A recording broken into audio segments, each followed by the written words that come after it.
Hi, everybody. Welcome back to the Slow Flowers podcast and the Slow Flowers show, coming to you live from the Northwest Flower and Garden Festival. This is our fourth Slow Flowers podcast live that we've been doing this week, featuring Slow Flowers members who are in town to teach, lecture, and sign books for their new books here at the Flower Show. And I'm so delighted that Elizabeth Brown is here from Foxglove Farmhouse. And I'm just so happy you came all the way out to share your expertise from Maine. So you couldn't get any further away. No, you really couldn't. But it was nice. I'm so happy to be here. There's so many inspiring people and the exhibits. It's been a really wonderful experience. Well worth the travel. This is your people are here. My people. That's a lot of how I start a lot of my talks. I'll say, we are all kindred people in here. We love plants and art and beauty, and I find that's very true wherever I go and talk to people about flowers. Oh, of course, and that's what we're feeling in this room. Here is her new book, The Beginner's Cut Flower Garden, and that is a perfect book for being here at the Flower Show because you're really teaching gardeners how to have cut flower gardens. But I know there's, people in flower farming at all levels who will also draw a lot of information from this. So we're going to talk about this, but also I've known Elizabeth since she's joined Slow Flowers, but we've never, and I've interviewed you, but we've never had you on the podcast. So I think we have to start with my normal outline, which is I tend to go present, past, future. So let's talk about the present. Can you give us a snapshot of Foxglove Farmhouse and where you're located and all the facets of your business? Yeah, so I am located actually in the town I grew up in, which is really wonderful because community is a big part of my business model. It is a very small town on the coast of Maine, about an hour north of Boston. Our house is an old antique farmhouse, and it's just above a tidal river, so a really picturesque, beautiful spot. And I think a lot of the luck I had in growing was because it was an old farmhouse, so the soil was really incredible. So I started by growing and gifting flowers in the pandemic to different first responders with my kids. And I became completely in love with this idea of growing cut flowers. And through the generosity of a lot of folks in my community, because again, it's on the coast, so it's a very tourist-heavy area with lots of weddings. A lot of people I grew up with now are wedding florists, and so they really supported me to keep growing flowers because they wanted to use local flowers in their wedding design. So that's when I changed over a huge area of the yard to cut flowers, and I've been growing them pretty steadily since then. That was about 4 or 5 years ago. What is the name of the town?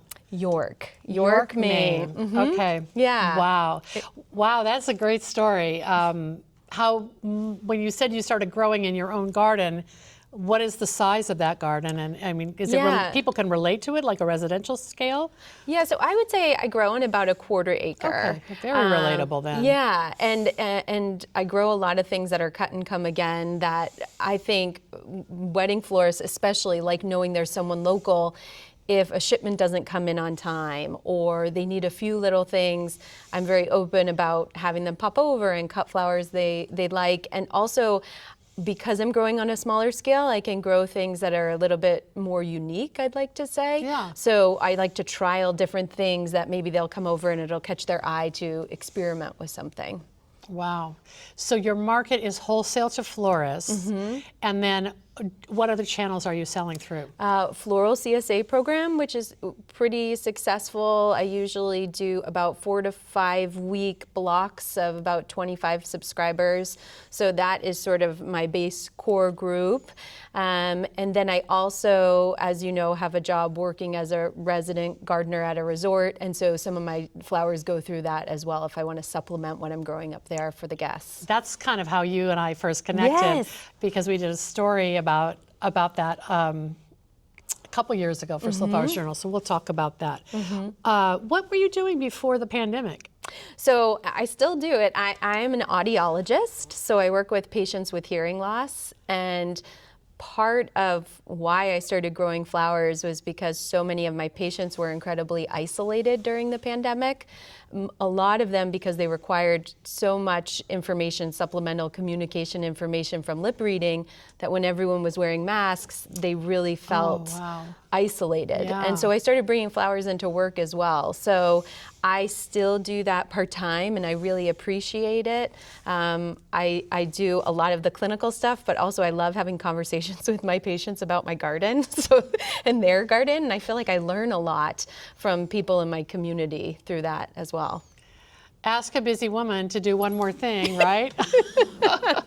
Oh my goodness. So you've got children at home still. You've got your home garden that you're selling to florists and the CSA. You've got the resort that we'll talk about and the audiology work. And then you recently became an author. Yes. So tell us about how this book came about.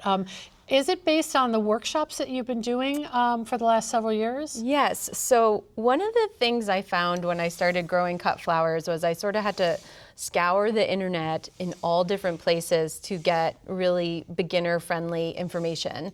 And I realized that I had excessive notes about how to do this, and I felt like I had a pretty straightforward, beginner-friendly way about talking about it. So I started a virtual garden club where every week I would write a newsletter and do a short video, sort of, here's what I'm doing to prepare my garden for the week. And when I finished that year, I realized I had about 200 pages that I had written, taking you from imagining your garden all the way to closing your garden and drying flowers. And so I thought I might self-publish it. Never in my wildest dreams did I think someone would pick it up. So I was completely surprised. I just thought, why don't I just send it to a few folks and see what happens? And I was very lucky that Timber Press was interested. So that is how the book came to be. So basically, instead of staring at a blank screen with writer's block, stressing out over an outline, which, believe me, I've been in there, you tricked yourself into writing a book by writing a newsletter. And yes. So did you do like one newsletter a week for 52 weeks? Yes. Oh my goodness, I love that. Yes. That's a very Slow Flowers thing to do. Is it's it? just like the Slow Flowers book, which was 52 yes. arrangements, but I didn't have a newsletter, so I'm really impressed that you did that. Yeah. But I guess also to me, you expressed or educated people on the arc of a full year. Correct. As a gardener. And what zone are you? Oh gosh, 5B, it's pretty cold. Yeah, it's pretty challenging. I mean, here we are in what, Yeah. 9A, 9B? So, okay, wow, yeah. so that's impressive. So a lot of it, and a lot of when I joined Slow Flowers, the things I became interested in was, my growing season is so short, so how do I maximize my flowers throughout the entire year? And I've been so inspired by different people using dried flowers or stems or pressing or dyes. I find that it's really wonderful to think about your garden in that construct as well. What can I grow now to use later? Yes. When we're under snow and it's cold. I love it. I love it, yes. Well, we just left the dried flower workshop here at the Flower Show with Bethany Little, and I think she would be over here applauding you for saying that, because you're in a challenging zone compared to the Pacific Northwest. This garden club with the newsletter and the videos, did you charge for that, or do you mind me asking? Yeah, no, Okay. that's fine. I charged I think a pretty reasonable fee. It was something like $10 a month. Okay. Because I really felt that I felt so passionate about people learning how to grow flowers, because it was so helpful to me on a personal level, but also the ripple effect that my flowers had within my community. And I felt as though it was much easier than most people thought, especially for common flowers like zinnias or cosmos. Especially something like a cosmo, which you don't normally see in a market. It's a really decadent, lovely looking flower that isn't that difficult to grow. So that was sort of my whole goal. I didn't want price to be an obstacle, or time. A lot of the local garden clubs, meet midweek during a lunch hour, and I find that a lot of people couldn't make those time frames. So this was a way for someone to do it on their own pace. Okay. And that's why I did it weekly, and the videos were always only about 5 minutes. Okay. Because me personally, that's pretty much all the time I have in the morning. For sure. And so you were posting them on a behind a paywall, essentially. Correct. Okay, great. And have you continued that on? Yeah, it's still on there. Oh my It's still goodness. on there. So now it's an annual fee of $100, and it gives you the access for the whole year to all the content. Wow. And so a lot of the photos in this book started as my idea was to make learning PDFs that would come along with them. But now they're in a book, which is really exciting. Well, Lindsay Fairchild did your photography, and when we did the story for Slow Flowers Journal, we used her Yes. photography, right? Yes, she's wonderful. Oh my gosh, I was really seduced by the just the kind of dreaminess of whatever lens she uses or her light. It's just so beautiful. You're right. So here's just a glimpse of the contents. It is arranged by seasons, which is obviously something that gardeners can relate to and flower farmers and florists can relate to. So winter is arrive and inspire, spring is awake and prepare, summer is harvest and design, and autumn is closing and reflection. I love that. That's so evocative. So you walk people through kind of, it sounds like what you started with the workshop then. Early on, you're trying to just get people to think about their space. Yeah, and think about it in a way that makes them feel inspired and reminds them of the beauty in their own life. I think, one of the things that can be overwhelming is how much information is out there. And I think it's important that your garden connects you to the earth and how you feel and your story, because it'll motivate you to continue growing. And beyond that, it means when you hand someone a bouquet, it comes from your heart. And I think that's hugely important when we talk about homegrown flowers. Right. And so your audience is really the home gardener. Or do you find that you get contacted by aspiring flower farmers? Sometimes. Okay, or florists who want to start growing? Yes. Yeah, I've done a little workshop with Bloom Trusco. That was something that I do think a lot of florists are interested in growing flowers. What could be an easy one, again, with this idea of not relying so much on other people, where if you know a certain color palette for your given season, why not grow a few varieties of those in your own garden so that they're on hand in a pinch, that type of thing. Yeah, I love that. So this is sort of some of the flowers that your students are growing, starting with the Strentia Major. I love that so much, and I love this photography.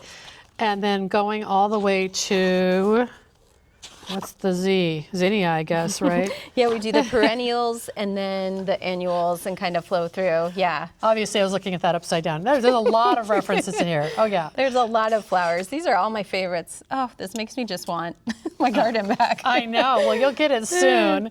Oh, that's so great. And then tell me, the projects, I think, are something that you've taken to the resort. Correct. For the guests. So talk a little bit about, I was so impressed, and that really was the gist of the story we did, was on how to bring flowers into hospitality, because there was a story about your project and then about one of our Slow Flowers members, Forage Florals, down in Central California, who she has a guest house. And so I loved the compliment of the two of you giving people ideas on how to plug into the hospitality industry. So do you mind sharing that story? Yeah, so it sort of started that I'm a very big extrovert and I love talking with people, and my family, where we grow flowers, is our private home. And so I was trying to be mindful about that. People were wanting to come over and see how I grew the flowers. But at the end of the day, it is my home. And I had a good flower farmer friend sort of warn me, like, you have to be careful. People might show up at all hours of the day. I see a few people nodding. Lock the gate. I am such an extrovert that when this did happen sometimes, I would just get chatting with them. And then before you knew it, an entire row I was supposed to plant hadn't happened. So I started thinking about, how do I access people, especially the summer tourism industry? And I thought you have to meet them where they are, because when you're on vacation, you just want to kick your feet up. And so this amazing resort in our town had a huge culinary garden, but a good percentage of the beds weren't in use. And I thought, wow, I wonder if they would go for me growing cut flowers there. And then I could interact with the guests, tend to those flowers, use them as, welcome bouquets, do botanical crafts. And they loved the idea. So I've been doing that for, I think, 3 years now. And it is so much fun. Wow. I'll go down and tend the garden, People will be exploring the resort with their morning cup of coffee, and they're from all over the world, so they want to know about the different flowers I'm growing. And oftentimes on hand, I'll have things like cyanotype paper or little crafts they can do while they're there. And I make sure I have extra snips and little watering cans for kids. So it's just this really lovely little hidden garden in the woods that guests have access to the whole time they're there. Wow. Do you have to be on hand, or are they kind of self-service like a U-Pick? So that's a great question. So one of the things we went back and forth about was this aspect of U-Pick, and ultimately it was decided that some people have really poor self-control when it comes to why don't you pick it all? So they Save a few for the other guests. Yes. So they have to be supervised. Okay. But the one thing that has gone So that means that you have to be there, or? So what I do is I'm there about 3 or 4 mornings a week, kind of first thing, tending to the garden, and then I cut all these flowers, bring them up to the lobby, and we do floral arrangements. Okay, for the environment of the Yes. resort. Okay. Or people can come down from their room and make their own little mason jar of flowers to bring up next to their Oh, bed. that's so sweet. So it's actually almost better than you pick. Yes. Because they're just you pluck or exactly. pop, yeah. And if it's really busy, I just step out and say, oh, I'm going to harvest some more for you guys. I'll be right back. So I think people really like knowing that the flowers were grown on property. Yeah, it's and fabulous. I try to do a mix of nice cut and come again flowers, but also highlight some of the native plants to remind people that they're in Maine and sort of what's here for us that maybe they don't have in their growing climate. Like what would be some of the common native ones that we might know about? Well, some of the lupines that are, more native to that area, but also things like Rudbeckia, certain flowers that I think have become forgotten or fallen out of fashion. The other big things I like using for foliage are different wild, like huckleberry or blueberry bushes that are in the woods. People associate Maine with blueberries, so that's sort of a big one. Yes. That cutting a few sprigs of that and putting it in a bouquet and saying, this was grown right here on property, people really appreciate that. That is so great. And what is the name of the resort? The Cliff House Maine. Okay, we're all going to go now, right? Yeah. Oh, it sounds And fabulous. the lavender has grown fantastically out there. So we use that, they use that in cocktails and in the spa. So that's been a really wonderful crop to grow there. And you're in charge of that too? Wow. And how do you interact with the culinary gardening people, and who handles that? It's so great. I haven't actually thought of that in a little while, but one of the most charming things is I'll show up there and I'll be harvesting, and next to me will be some bartender or some chef who's saying, I want to make this cocktail, and is this flower edible? And we get to have these wonderful little conversations before they head off to their ship. And then I also have times when people will come to take their breaks in the garden. So Staff, you mean? Yeah, and it's just nice for them to kind of sit and look at the flowers. I think it's a really lovely addition to the property. That is so great. So what are the projects that you've done with hotel guests that are in the beginning cut flower garden? Because I know you've featured some of them. Yeah. So some of the things like the cyanotypes are really easy because kids and adults can do that, and that's something that has been pretty effective. It's hard when people are traveling. I've learned that you want something that is small they can carry in their suitcase. So you'd think flower arranging would be great, but if they're taking a flight in a few days, that's not of interest. So things like pressed flowers, the cyanotypes, sketching flowers, anything that is small and can kind of fit in their backpack. The cyanotype is it's the paper, and then you like lay the flowers on it and let it change color in the sun. To sun. Yeah. And then I have a cold bucket of water that we dip it in, and that's pretty exciting and simple. So I've had a lot of people say, we can't wait to bring this back home. Yeah. Yeah, it's like an artifact of their vacation. Exactly. I love it. Do you think that'll continue? Like, are you ready thinking about summer season of 2026? Yeah, definitely. I'm always thinking about ways to expand that program because I love where I live. I love where I grow up. I love the landscape, the flowers, and it is such a joy to teach people about it when they come to visit. When I travel, I love to experience food and flora and interact with local people, so I like being that person at the resort. Are you the person who goes on vacation and has to look up where the botanical garden is the minute you get there? Oh, yeah. I have so many pictures of my children just looking disgruntled at botanical gardens. I have a classic of my boys. When I first moved to LA, I dragged them to a plant sale at the Huntington Botanical Garden, and they are the most unhappy characters. Yeah. I'm going to blackmail them with that someday. But that's how people travel, and you're right about the memory of place, and that flowers help people remember either through tactile or visual or taste or fragrance. So, wow, that's great. So the Beginning Cut Flower Garden is just out. How are you going to use it other than doing author lectures and book signings? Will you be able to work this into some other types of events? Yeah. At the resort or in your community? Definitely. I mean, one of the things that really interests me is how broad flowers can be and the audience that you can cross-populate with. I'm someone who really loves art, so I have partnered with art galleries before, whether it be for art installation or with a gallery last year. I worked on a flower exchange where everyone in the community brought in their garden flowers for a course of, I think, about 3 weeks. And the gallery was this constant rotating of people sharing and giving flowers. So I'm very interested in that crossover and meeting the people who are not yet gardeners and encouraging them to do so. Yeah. So we did the present, we did a little bit of the past on how you get there, and I'm starting to lead into the future. Are you changing anything that you're going to grow this year, or is it just your plate is very full, so I can't imagine that there's more to do other than a book, which probably took the last 2 years out of your life? Well, as you can imagine, my brain is never quiet, so I'm love always this. thinking about bigger things. We want the ideas. I'm very inspired by native plants for many reasons. Of course, sort of the ecological impacts of them, but also the way in which we have forgotten how beautiful they are.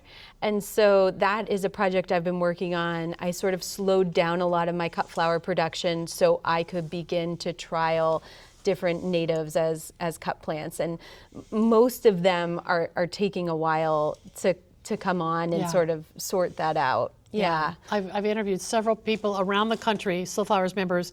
I would say like maybe in Santa Barbara, somebody in Michigan, somebody in the prairie states. Like everywhere you are, there is a unique palette of native flowers, but the floral trade has not adopted them. So it seems like it behooves the farmer to trial them and then check, test their vase life and try to popularize them. Right. But you're talking to gardeners, so gardeners are kind of uniquely oriented to wanting to support pollinator habitat or whatever, right? And the ease of which to take care of them, because they tend to be easier and less high maintenance. So yeah, I think especially things like aster. I mean, there's so many varieties of aster and they're so beautiful. And my perceptions of eastern fleabane have changed, and sort of things that, I was growing. I mean, there's photos in here of different types of yarrow that have different colors, and yet right next to me was yarrow growing happily, just the native type. So sort of this, I'm really enamored with the idea of opening your eyes and finding beauty in unexpected places. And maybe seeing the beauty in that native variety instead of chasing the sexy new cultivars. Yeah. Which is probably better for the planet anyway. And can you find beauty in less?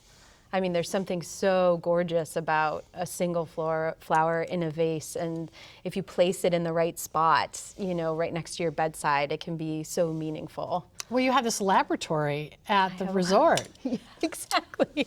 Yeah, that's the other thing, that they have lots of, the landscape there is beautiful. So I maintain the little cut flower garden, but they have a beautiful landscape around the resort, which is primarily native plants, and a lot of it is designed that way because it's right on the edge of a cliff and for soil erosion and things.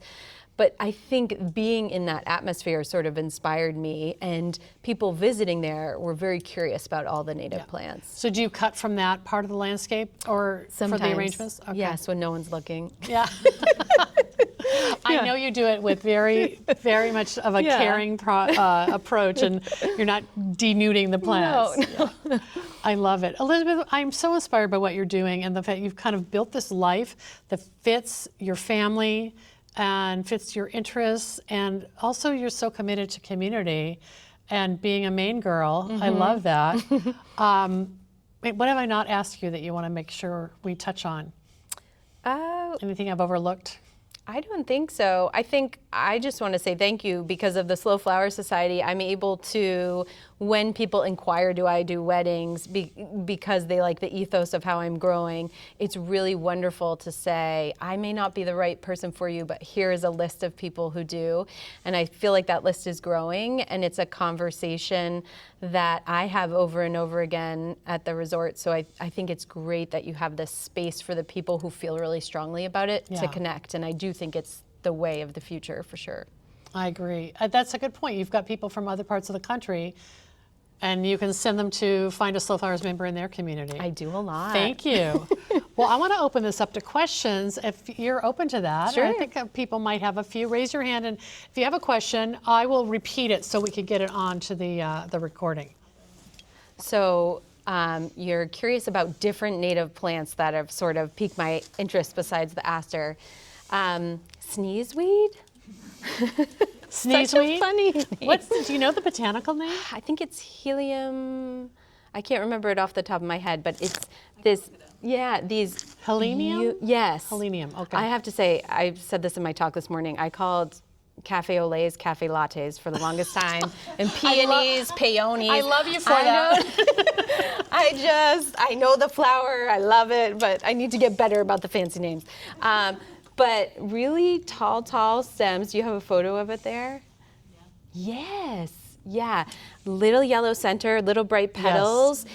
It comes on really tall and plentiful, and I find I can cut. So I've been sort of gently cutting from them because I want them to be established. Because they're a perennial, right? Yes. Okay. The vase life is incredible too. Yeah.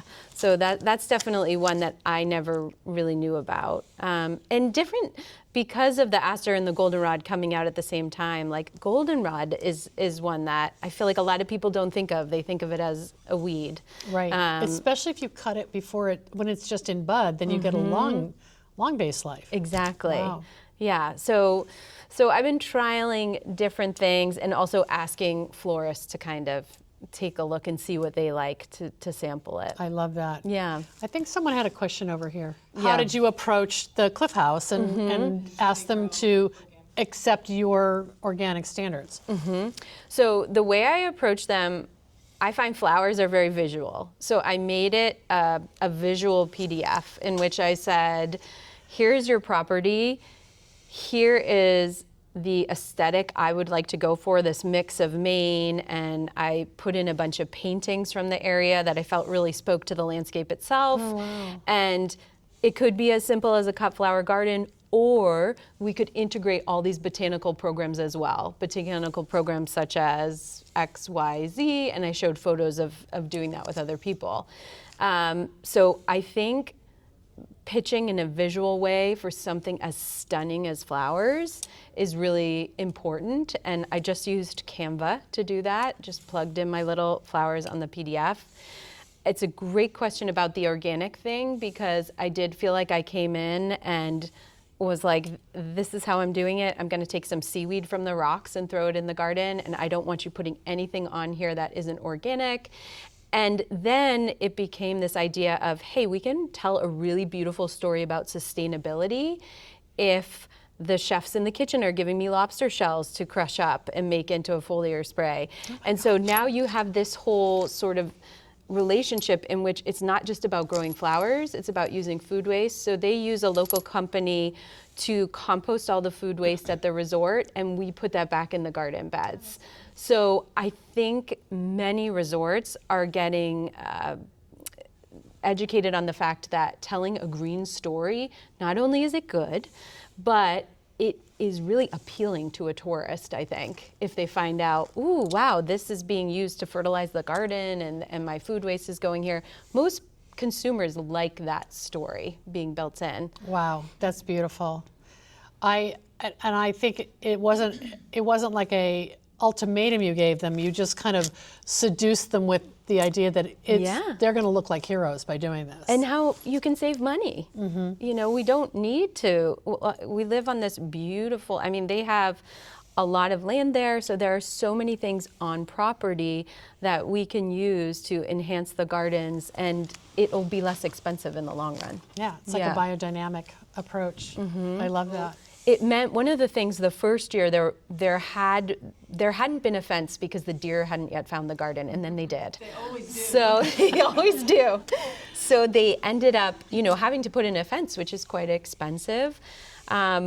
But something about it for me, from a financial standpoint, that was easier. Was I was now being paid an hourly wage that I felt was very fair. And that was different from having to rely on income from my flowers work. So there was less overhead costs for me to maintain the garden. So I would do all the shopping and the sourcing of things, and then, you know, they would reimburse me for all the flowers, and then I would be paid this hourly fee, which as someone who had been in healthcare and was used to a solid paycheck, that was very nice.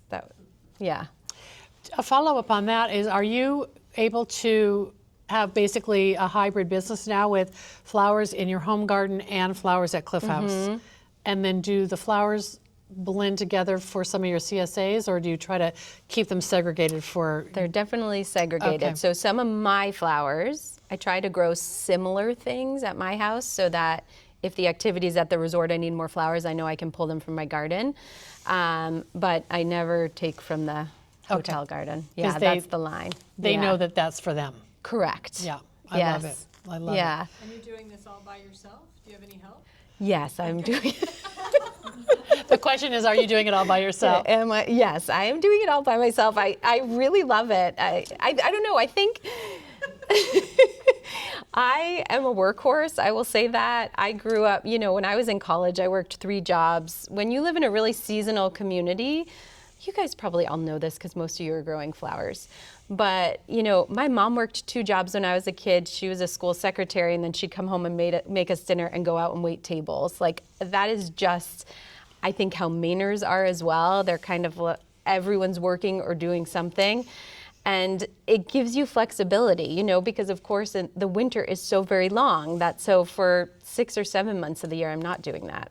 Yeah, so it's short. The high season is 3 months, I'd say. 3 to 4 months. That. I love that analogy because it makes me, it reminds me of the flower farmers I've spent time with in Alaska. I swear they all have 3 jobs. And women are fierce. Women do like all that work. And I suppose the guys do stuff too, but I'm impressed with the women. Yeah. And I'm impressed that you see it as a positive because you had a great role model in your own mother. And do you have, tell me about your children. So yeah, my children are almost 14 and almost 12, and we were talking earlier about what it's like to grow up with a flower farmer mother and things like that. And my proudest thing is when my children can name a flower, and I don't brag about them often, but when they properly name a flower, probably with the incorrect pronunciation if it came from me, but giving them that connection and showing them the importance of the earth is an incredible gift, and I'm always grateful that I have land to share that with them. Yeah, that's a lifelong skill that will serve them well.